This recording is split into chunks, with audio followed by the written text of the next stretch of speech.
لیکن میں آپ سے ایک سوال پوچھتا ہوں کہ آپ نے ایک بہت سکسیس ایونٹ کیا، اور میں آپ کو کیا کہوں گا کہ آپ نے اس سکسیس ایونٹ میں فلاں فلاں اسپیکر کو بلایا، انہوں نے یہ بات کی، یہ بات بہت اچھی تھی، اس پہ مبارک ہو.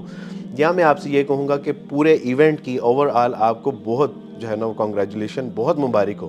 تو انڈرسٹوڈ ہے کہ میں آپ کو اس ایونٹ کی مبارکباد دے رہا ہوں. جب اس ایونٹ کے اوپر یا اس دن کے اوپر ہم میری کرسمس کہتے ہیں تو ہم ان کے اس عقیدے کو سپورٹ کر رہے ہیں اور سیلیبریٹ کر رہے ہیں، اپریشیٹ کر رہے ہیں کہ آپ جو تصور رکھتے ہیں کہ مسیح علیہ الصلوۃ والسلام جو کہ خدا کا بیٹا ہے اور خدا ہے، آج وہ پیدا ہوا ہے، تب جا کے وہ کفریہ کلمات بن جاتے ہیں، اور یہ جائز نہیں ہے.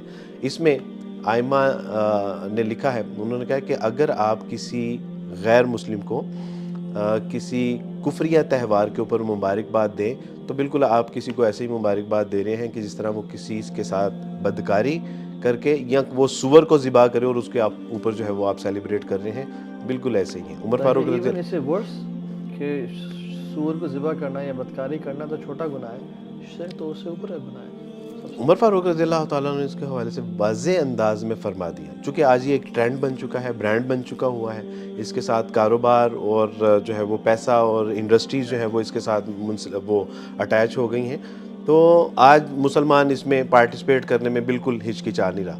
عمر فاروق رضی اللہ تعالیٰ عنہ کا اتنا واضح قول، وہ عمر فاروق رضی اللہ عنہ نے فرمایا کہ دیکھو شام کے لوگوں کو سختی سے منع کرتے ہوئے کہ دیکھو تم اپنے تہواروں کو کھلے عام نہیں مناؤ گے، اور مسلمانوں کو نصیحت کی کہ ان کے تہواروں میں، ان دنوں میں، یعنی اس طرح کے تہواروں میں بالکل شرکت نہ کرنا، کیونکہ اس روز ان کے اوپر اللہ کا غضب نازل ہو رہا ہوتا ہے. اگر آپ سورہ کہف کی وہ آیات پڑھیں کہ جس میں اللہ سبحانہ وتعالیٰ فرماتے ہیں کہ یہ منہ سے ایسی بات کہہ رہے ہیں کہ کیا ہی قریب ہے، یعنی یہ کہتے ہیں کہ مسیح خدا کا بیٹا ہے، یہ ایسی بات منہ سے نکال رہے ہیں کہ کیا ہی قریب ہے کہ آسمان پھٹ پڑے اور ان کے اوپر گر پڑے.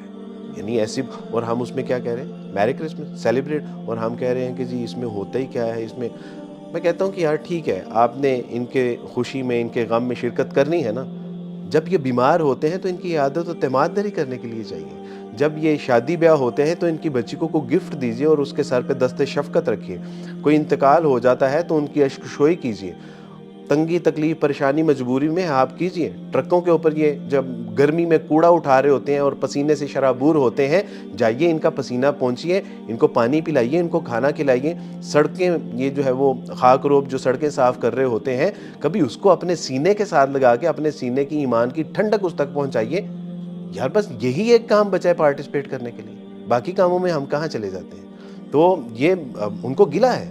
Being when I was Christian تو مجھے یہ شکایت تھی کہ یار یہ آگے پیچھے جو ہے وہ مسلمان بڑی لمبی لمبی تقریریں کرتے ہیں. ہمارے گھر کے ساتھ ہی ایک مسجد تھی اور ہر جمعے ہم سنتے تھے کہ اسلام نے یہ کر دیا، مسلمانوں نے یہ کر دیا، اور جو ہے وہ صحابہ کے واقعات سنائے جاتے تھے. لیکن ہم کہتے تھے کہ یار ہم تو اکثر جو ہے وہ ایسے مسائل کا شکار ہو جاتے ہیں، کوئی پوچھنے کے لیے بھی نہیں آتا، تو یہ کون سے قصے کہانیاں ہمیں سناتے ہیں. تو آج وقت ہے، ایک میں آپ سے عرض کر دوں وہی بات کہ دنیا کی جتنی اچھی باتیں ہیں نا ان کا انسائکلوپیڈیا کمپائل ہو چکا ہوا. اب ضرورت اس بات کی ہے کہ ان پہ عمل کر کے دکھایا جائے. اللہ کی قسم لوگ منتظر ہیں آپ کے، لوگ انتظار کر رہے ہیں کہ کہاں سے کوئی بیٹا آئے، کہاں سے کوئی بھائی آئے، کہاں سے کوئی بیٹی آئے جو اسلام کی دعوت لے، ان کو کفر کی دلدل اور ذلت اور رسوائیوں سے جو ہے وہ ان کو نکال سکے. وہ منتظر ہیں آپ کے.